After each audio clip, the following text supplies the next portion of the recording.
Hello students, आज हम surface areas and volumes में conversion of solid from one shape to another पढ़ेंगे। Now अब यहाँ पे देखो, दो कैंडल्स आपको दिख रही है, one in the shape of a cylinder and another in the shape of an animal. How are they made? आपको पता है कि कैंडल्स वैक्स से बनता है। नाउ अब वैक्स को क्या करते हैं, पहले वैक्स को पिघलाते हैं, फिर कुछ बने हुए मोल्ड्स होते हैं डिफरेंट शेप्स के, ठीक है। उस मोल्ड में क्या करते हैं, वैक्स को डाल देते हैं, फिर वैक्स को ठंडा होने के लिए रखते हैं एंड फिर वो मोल्ड से जब हम निकालते हैं वैक्स को तो हमें वो रिक्वायर्ड शेप मिल जाता है, ठीक है। तो जैसे अगर ये सिलेंडर शेप का वेसल है, उसमें आपने वैक्स डाला तो सिलेंडर शेप का कैंडल बनेगा। अगर सपोज आपके पास वेसल है जिसमें रैबिट बना हुआ है एंड उसमें आपने वैक्स डाला, सो जब आप ठंडा होने के बाद वो निकालोगे तो आपको रैबिट शेप का कैंडल मिलेगा, ठीक है। तो अब यहाँ पे इसी से रिलेटेड हम कुछ एग्जांपल्स देखते हैं। A cone of a height 24 centimetre and base radius 6 centimeter is made up of a modeling clay। मतलब एक कोन है जिसका हाइट क्या है 24 सेंटीमीटर एंड रेडियस कितना है 6 सेंटीमीटर, एक क्ले से बना हुआ है, ठीक है। A child reshapes it in the form of a sphere, मतलब कि वो जो कोन है उस बच्चे ने क्या किया, उस क्ले को कोन शेप से उसको स्फीयर शेप में कर दिया। Now find the radius of the sphere. What is the volume of a cone? Volume of a cone is equal to 1 by 3 pi r square h, that is equal to 1 by 3 into pi into 6 square into 24. Now what is the volume of a sphere? If r is the radius, then volume of the sphere is equal to 4 by 3 pi r cube, correct? अब आपको पता है कि volume of clay in the form of cone and sphere remains the same. क्यों? क्योंकि सबसे पहले बच्चे ने क्या किया था, उसने एक कोन बनाया था, उसी क्ले से जो जिसने उसने कोन बनाया था उसी कोन के शेप को उसने चेंज करके स्फीयर कर दिया। ना ही कुछ क्ले निकाला, ना ही कुछ क्ले उसने ऐड ऑफ स्फीयर। इसीलिए 4 by 3 pi r cube क्या हो जाएगा, 1 by 3 4 by 3 pi r cube is equal to 1 by 3 pi r square h, that is 4 by 3 pi r cube is equal to 1 by 3 pi into 6 square into 24। अब यहाँ देखो 3 cancel हो जाएगा, pi cancel हो जाएगा, यहाँ पे 4 5 20 एंड 4 6 24, तो 4 एंड यहाँ पे 6 हो जाएगा। तो ऐसे आर क्यूब आपको क्या मिलेगा, 3 into 3 into 24 which is equal to 3 square into 2 cube by 2 into 2 4, 4 into 2 8, 2 into 2 into 2, similarly 3 into 3 into 2 into 2 into 2 करोगे, ठीक है। तो आपको मिलेगा रेडियस है 6 centimetre, hence the radius of the sphere is equal to 6 centimetre, ठीक है।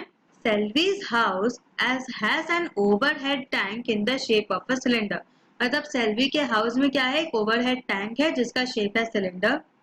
This is filled by pumping water from a sump that is an underground tank which is in the shape of a cuboid. मतलब जो उसके घर में जो cylinder shape का overhead tank है उसमें पानी कैसे जाता है, अंडरग्राउंड टैंक से, यूजिंग अ पंप, ठीक है। Now the sump that is the underground tank, जो एक क्यूबॉइड का शेप है, उसके डायमेंशंस क्या है। Now the sump has dimensions 1.5 metre into 1.44 metre into 95 centimetre. ना सेंटीमीटर है तो उसको आप मीटर में कन्वर्ट करोगे 5 सेंटीमीटर, तो यहाँ पे आप या तो मीटर को सेंटीमीटर में कन्वर्ट करो या सेंटीमीटर को मीटर में। Find the height of the water left in the sump after the overhead tank has been completely filled with water from the sump which had been full, ठीक है। Compare the capacity of the tank with that of the sump, मतलब कि जब हमने sump से overhead tank में पानी भरा तो हमें ये देखना है कि जो सम्प में कितना पानी बचा है, ठीक है। एंड फिर हमें कंपेयर करना है कि टैंक की कैपेसिटी क्या है और सम्प की कैपेसिटी क्या है। Use pi is equal to 3.14। Now the volume of water in the overhead tank equals the volume of water removed from the sump, correct? So volume of water in the overhead tank जो कि cylinder shape का है क्या होगा, pi r square h, that is 3.14. Very important, pi क्या use करना है आपको, 3.14. 3.14 into 0.6 into 0.6 into 0.95 metre cube, क्योंकि वॉल्यूम हमेशा क्यूब में होता है। Now volume of the water in the sump when full, मतलब सम्प जब पूरा पानी से भरा है तो वॉल्यूम क्या होगा, length into breadth into height, क्योंकि वो क्यूबॉइड है। दैट इज 1.57 इंटू 1.44 इंटू 0.95, आपको दिया है already dimensions. Volume of water left in the sump after filling the tank क्या होगा, total volume of water in the sump when full minus volume of water transferred in the overhead tank, that is 1.57 into 1.44 into 0.95 minus 3.14 into 0.6 into 0.6 into 0.95 which is equal to this. ठीक है, समझ आया? So height of water left in the sump क्या होगा, volume that is 1.57 into 0.6 into 0.6 into 0.95 into 2 upon 1.57 into 1.44 into 0.95. अब यहाँ से 0.95 cancel हो जाएगा एंड 1.57 कैंसिल हो जाएगा, तो आपके पास कितना बचा, 0.475 metres which is equal to 47.5 centimetres. ठीक है, हमने यहाँ पे क्या किया, मीटर को सेंटीमीटर में कन्वर्ट किया। सो नाउ अब आपको कैपेसिटी कंपेयर करना है। So capacity of the tank upon capacity of the sump क्या होगा, 1/2। Why, because capacity of the tank कितना था, 3.14 into 0.6 into 0.6 into 0.95 and capacity of sump कितना था, 1.57 इंटू 1.44 इंटू 0.95। सो जब ठीक है, therefore capacity of the tank is half the capacity of the sump. Now a copper rod of diameter 1 centimeter and length 8 centimeter is drawn into a wire of length 18 centimeter of uniform 18 meters of uniform thickness. मतलब copper rod जो था, earlier copper rod का diameter कितना था, 1 centimetre and length था 8 centimetre. अब उस copper rod को हमने चेंज कर दिया इनटू अ वायर जिसका लेंथ कितना है, 18 मीटर। ना कॉपर वायर का जो अर्लियर जो थिकनेस था वो ही कॉपर वायर का थिकनेस है। ठीक है, that is thickness of copper rod is equal to the thickness of wire.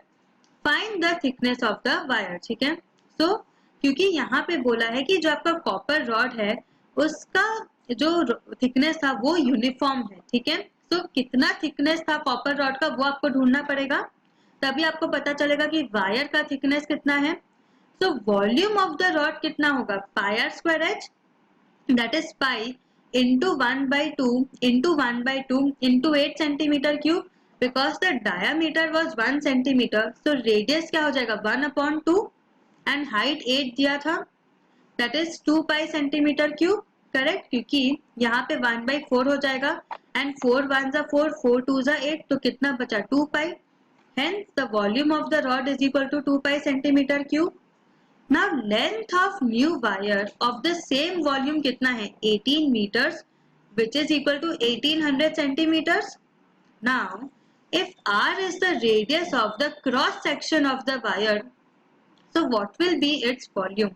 Its volume will be pi r square h, that is pi into r square into 1800, क्योंकि मैंने आपको बोला है कि length will be equal to the height.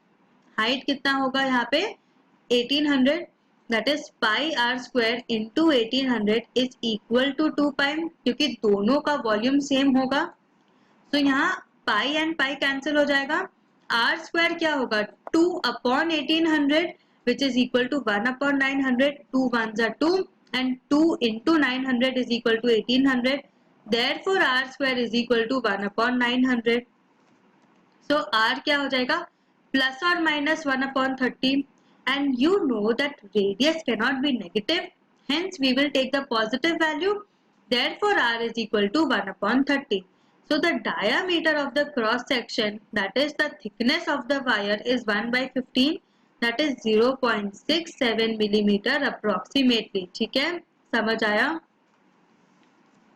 Next, a hemispherical tank full of water is emptied by a pipe at the rate of 3/4/7 liters per second। मतलब आपको speed दिया है, जिस स्पीड से जो पानी था वो हेमिस्फेरिकल टैंक से हमने निकाला, ठीक है। How much time will it take to empty half the tank if it is 3 meter in diameter? अब पूछ रहे हैं कि जब आधा टैंक आप खाली करोगे तो कितना टाइम लगेगा अगर वो टैंक का डायमीटर है 3 metre. Now take pi is equal to 22/7। Radius of hemispherical tank कितना है 3/2 मीटर्स, ठीक है। सो वॉल्यूम ऑफ टैंक क्या होगा 2/3 pi r cube, that is 2/3 into 22/7 into 3/2 the whole cube metre cube.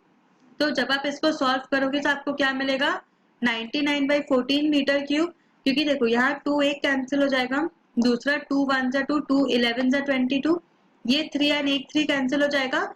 वैसे ही जब आप सॉल्व करोगे तो डिनोमिनेटर में क्या बचेगा 7 into 2 that is 14 and numerator में 99।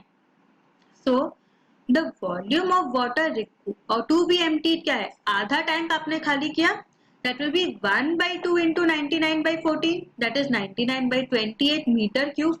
नाउ अब आपको मीटर क्यूब को लीटर्स में कन्वर्ट करना पड़ेगा क्योंकि आपको आंसर लीटर्स में पूछा है। तो क्या हो जाएगा 99/28 into 1000 liters, why because 1 meter cube is equal to 1000 liters। so 99/28 metre cube क्या हो जाएगा 99/28 into 1000 liters, that is 99,000/28 liters। Now since 25/7 liters of water is emptied in 1 second, ये कैसे मिला, ये देखो क्वेश्चन में आपको क्या दिया है, क्वेश्चन में दिया है 3/4/7 that is 7 into 3 plus 4 that is 7 3s are 21 plus 4 25 that is 25/7। समझ आया, यहाँ 25/7 हमें कैसे मिला, so 7 into 3 plus 4 that is 25/7। Now since 25/7 liters of water is emptied in 1 second, 99,000/28 liters of water will be emptied in 99,000/28 into 7/25 seconds, correct. ये हम reverse हो जाएगा, दैट इज 16.5 मिनट्स, ठीक है। इसको आप रिड्यूस टू लोएस्ट टर्म करोगे, 7 के टेबल से डिवाइड करोगे, फिर डायरेक्टली आप 5 के टेबल से डिवाइड करोगे तो आपको मिलेगा 16.5 मिनट्स, ठीक है। So what have you learn today, आज हमने न्यू कॉन्सेप्ट पढ़ा कि जब एक लिक्विड है जब हम डिफरेंट शेप्स में डालते हैं तो उसका शेप चेंज हो जाता है बट वॉल्यूम सेम रहता है। इससे रिलेटेड हमने एग्जांपल्स देखे। नेक्स्ट सेशन में हम इससे रिलेटेड एक्सरसाइज स्टार्ट करेंगे। तब तक have a good revision, practice maths daily. Thank you.